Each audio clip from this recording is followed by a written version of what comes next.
Just heard in the clip before, we're going to go over that old fiddle song called Shove the Pig's Foot a Little Further into the Fire. It's fun reading some of the backstories to that title. It can be kind of interesting. It's a great melody to learn, kind of repetitive, a little kind of simple but powerful. You know, when you're in some of those old-time jams, sometimes that's all you have to do is play the melody, and then when everyone starts playing the melody together, it becomes kind of a very cool moment. This melody lays out nice in the key of G, in my open G tuning here on Dobro.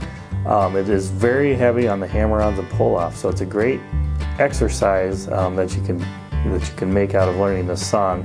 Is keeping those hammer-ons and pull-offs nice and even and in time, and making sure you're not rushing. Also, just like cleaning up your hammer-ons and pull-offs can be easily achieved by learning this song.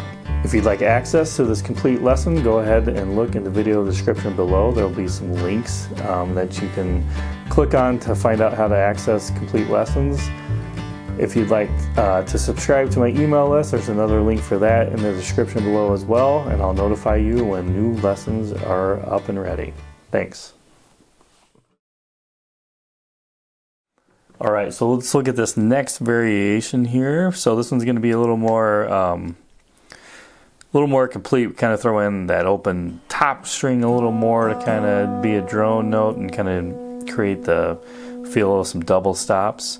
And I also kind of make the first line longer. I'd kind of extend that first and second phrase and connect them, so it's just a steady flow of eighth notes there. So I'll go ahead and play the measures 1 through 4 slowly.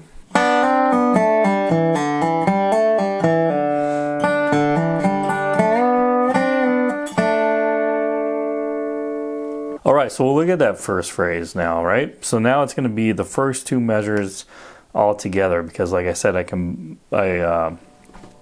threw in some extra notes to just connect the first two phrases. So if you remember, the first phrase originally was,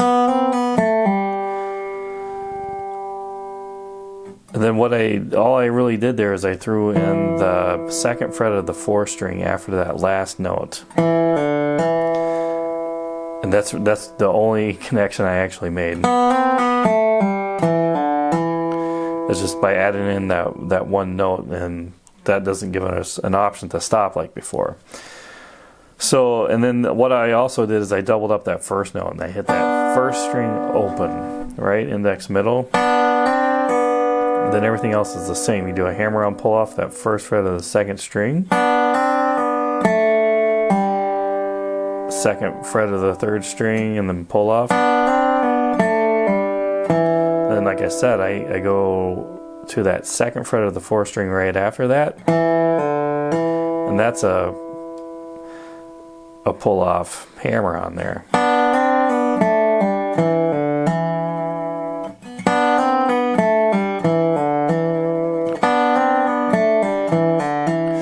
So that first measure is good to practice by itself. And then after that, we get that 3rd string open again. Hammer on, pull off that second fret. I'm hitting that with my index finger. Second fret, 4th string with my thumb, pull off.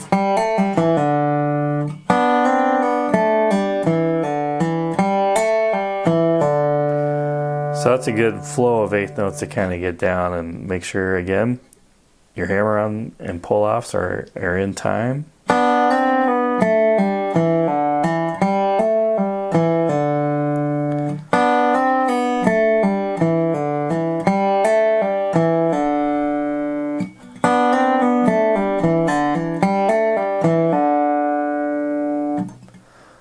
Alright, and then my third phrase is going to be that last note of measure 2, and I'll be going through the first 3 beats of measure 3.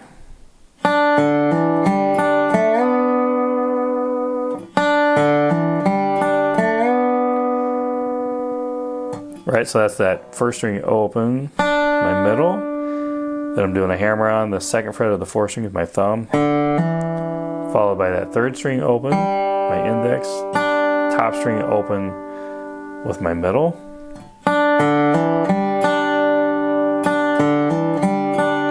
Then one more note, and we're doing that slide up to that 4th fret of the 3rd string. I hit that with my thumb. Now, this is, you know, part of this melody, and I added some notes and changed some things around. But that particular little, it's kind of like a kickoff, basically.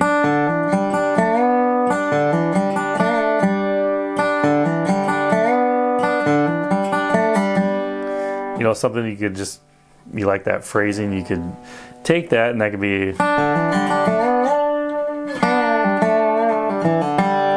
know, it can be kind of a nice lead in to a song, or it could be a nice lead in to a solo there.